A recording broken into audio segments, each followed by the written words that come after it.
Welcome to Slash Forward. In this video, we're going to project ourselves onto the astral plane, phasing out of thought and time, and attune ourselves to the vibrations of the universe so as to gain access to her vast oceans of knowledge. And in so doing, we just may become world-saving heroes. I'm talking about attempting a movie recap of John Dies at the End, a genre-defying film that tells its story in fits and spurts, making it difficult to grab a hold of, but I'm going to give it a good effort, and hopefully spurt something useful onto your screen. I'm not sure it's possible to give a brief synopsis of this movie, so I'm going to use this time to let you know that I'm trying a new structured format for the ending of the video to tie up any loose ends and help you, my dear viewer, figure out if this is the type of movie you should be watching. So be sure to stick around to find out, and also be prepared to leave a comment if you're a fan of the film or book. I have many questions and need much help. Let's get to it. We open on a voiceover narration by a dude who's beheading another dude who he previously shot. Questionable behavior, but he was a tongue Nazi, so he's hoping his efforts will prevent future reanimation, but he breaks his axe handle, which requires him the requisition of a new tool. This one similarly goes out of use. Subsequent to a dual head replacement, we're offered a philosophical quandary. That's the axe that slayed me. Very intriguing indeed.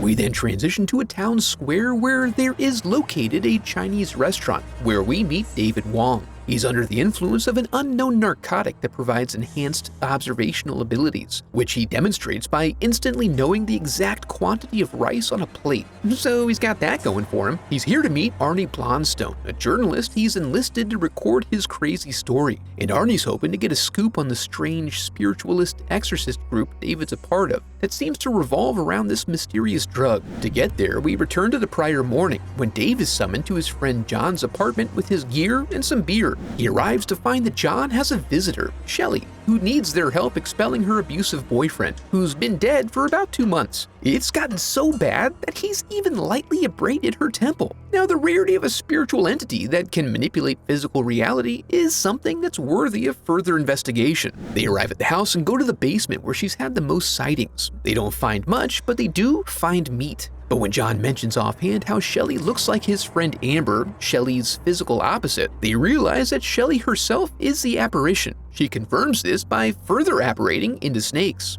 Then, it's time for the meat locker to make its move, spewing out its contents, which then amalgamate into a large fleshy being with its own wants and desires. It says something about taking revenge on its nemesis, Dr. Marconi. They are not Marconi, but John does know him, so they offer to put them in touch if it agrees to let them go. John manages to catch Marconi right before going into a show, and the doctor speaks his magic through the phone, returning the fiend to its prior orientation of simple, non-sentient meat. We then transition back to Arnie, who is skeptical of these fantastic tales. To prove his attenuation to the vibrations of the universe, Dave offers up some very specific information to him about the change in his pocket, as well as the intricate details of a dream he had that morning. This transitions Arnie to a state of cautious credulity. To drive this home, Dave goes back even further this time to when John was fronting a grunge band, and Dave was a simple roadie. He finds Fred tapping the keg and has a chance encounter with Amy, the town amputee. Fred has lots of questions about her physical condition, which is a great way to get to know someone closer, but Amy has to run due to her dog biting a Jamaican man somewhere nearby. It sounds like an excuse, but Dave very shortly runs across a Jamaican street magician who offers to demonstrate for him the mystical arts. But Dave is hardly impressed by mere tricks of diversion, so he instead tries to win him over by providing the intimate details of a dream Dave had, and he gets him. He gets him good.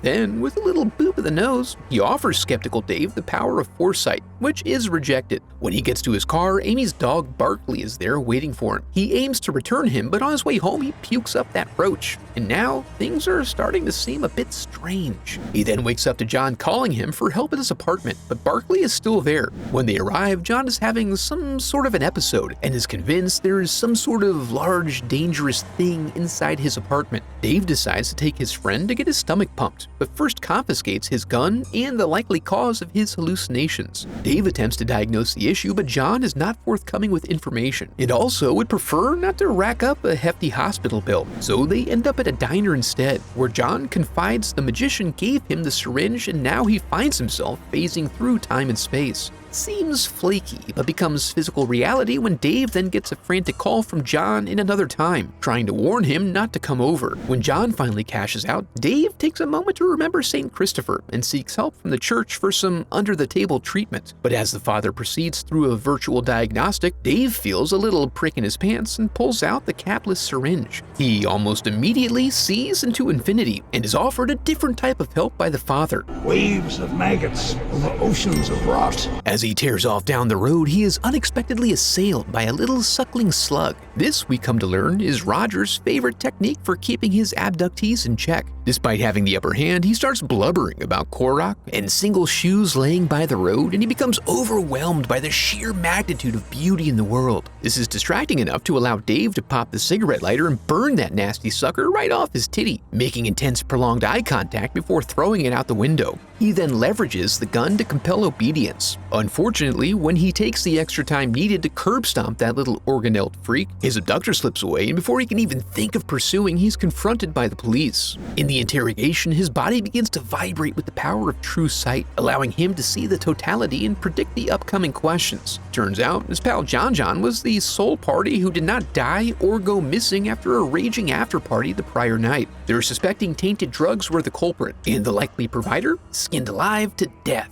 But their conversation is cut short upon news that John has gone comatose. In the intervening scene, it is again reiterated that the drug, called soy sauce, significantly heightens one's senses. Arnie expresses his hope that he'll have a chance to confirm some of these juicy details with Detective Appleton, but he may be hard to find for reasons yet to be discovered. But when Arnie pitches the angle of presenting this as an interesting fiction, Dave becomes offended and offers to show him that real shit, an empty cage. But when he rechecks it from his periffs, he catches sight of a brain spider. Once he gets over the shock, he agrees to tell the story as true, at least until he figures out the hook, suspecting that old Dave here is a wily little minx. Back inside the story, the detective returns to tell Dave to cool out. He'll be right with him after they figure out what to do with John's body. But as soon as he leaves, Dave gets a call from John, wanting to know if John, is dead yet. He encourages Dave to just walk out of the station amid the confusion, confirming for Dave that the officer in there isn't even really an officer. What he actually is really anyone's guess. He and his fleshy bat-like mustache do pose some concern, but as soon as Dave crosses the threshold, he is free of this curse. Once outside, John shows him how he exists as part of the electromagnetic spectrum now, and guides him via bratwurst to the magician's trailer. As he rolls up, the signal begins to get spotty, a result of the drug wearing off. So Dave heads in solo and finds a TV that shows him the future. Despite this, he sticks around, unable to leave as the soy sauce reveals it has a will of its own, which it exerts upon him by entering him via various holes, both existing and novel.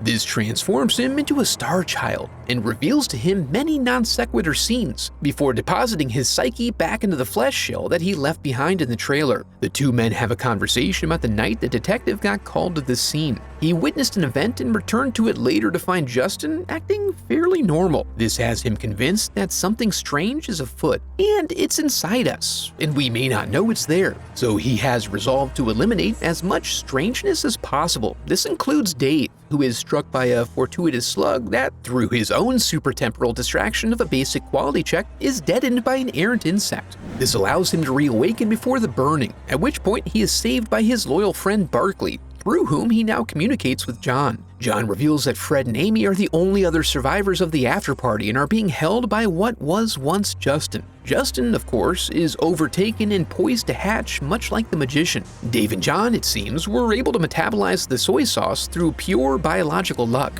Dave swings through the crib to grab a fresh flannel, and he finds the shell of Justin, who desires to take audience with him and does so regardless of Dave's aggression toward them. Dave wakes up later in a box truck with all his old pals. They're being taken to the abandoned mall. Anticipating an advantage in numbers, Barkley zaps John back awake. When they arrive, Justin leads them in and reveals a door that only the enlightened can see. But before they can attempt to open it, John makes a move for the package. Unfortunately, Justin is quicker, and he's no idiot. You trying to gang me, fool? Nah.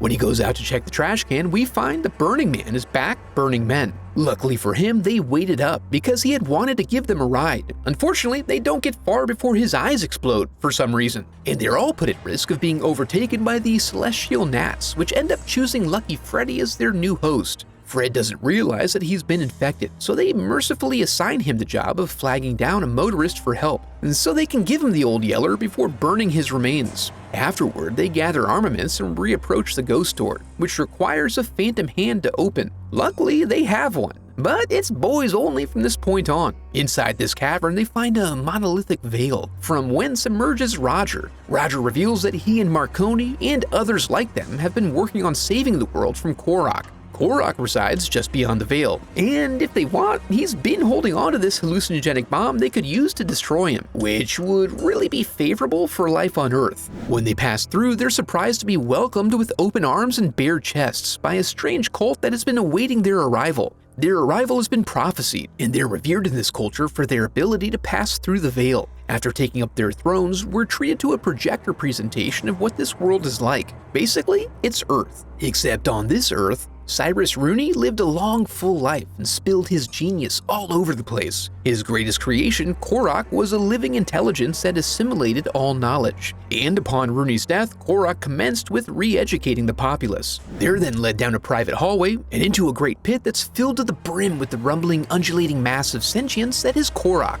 Their societal goal is to share the predictive, benevolent power of Korok with all. They just need help passing through the veil. That's where you boys come in. Anticipating trouble, they set the timer on the bomb and start busting heads. Dave winds up struggling a little, but John eventually gets around to saving him. However, he don't do nothing if he can't look cool doing it, so you just have to wait, Dave. The timer has a little blip in completing its one job, but Barkley arrives and sacrifices himself to save the world. Then Marconi appears to help cover their escape. He also reveals here that their job was actually just to escort Barkley, as this was his mission the whole time. As we flash forward, we're reminded again that this was a story Dave is telling to Arnie. Now, Arnie's achieved full emotional commitment to this story, but they want to go a step beyond and actually prove its truthfulness, possibly by microdosing a scientist with the soy sauce. Except now it's Dave who exhibits reservations, and they prove to be justified, because in describing his history, Arnie indicates that he looks very different from what Dave is seeing right now, implying that he's actually a dead guy,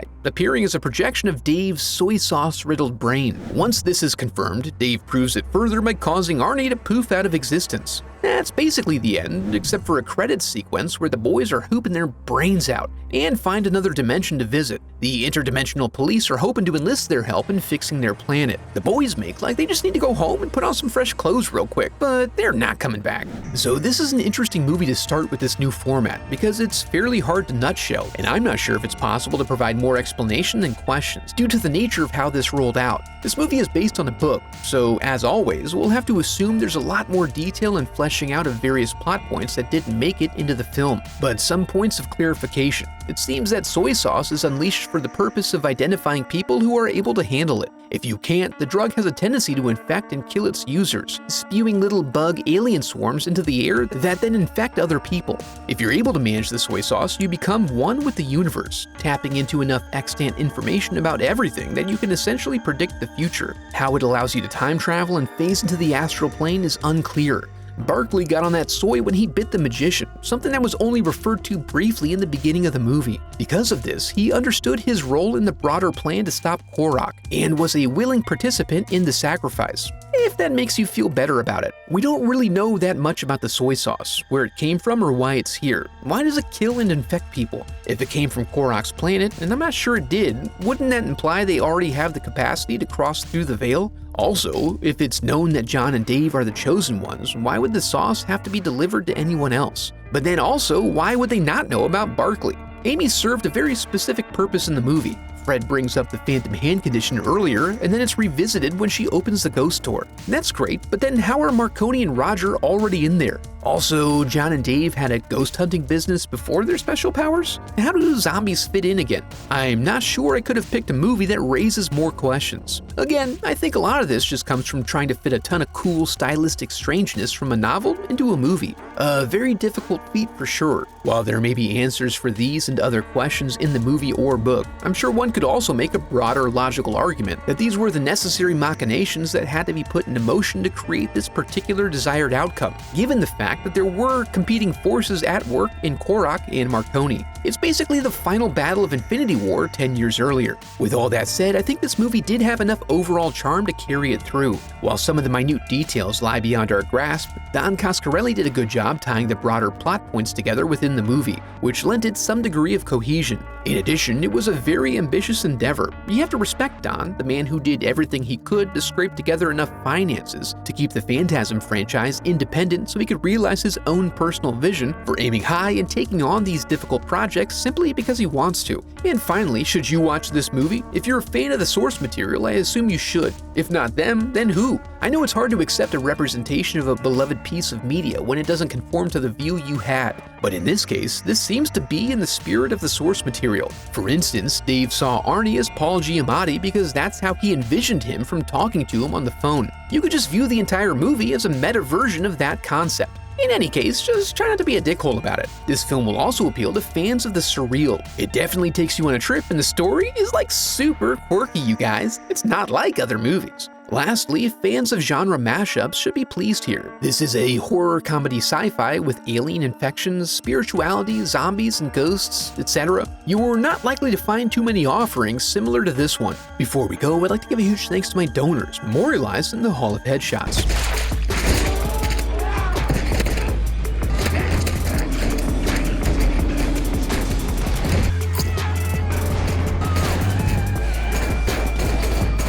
I have a website set up where you can support the channel through donations or merch. Any donation unlocks a growing collection of uncensored movie recaps. And if you enjoyed the video, I would love for you to become a part of the channel by subscribing. Thanks for watching.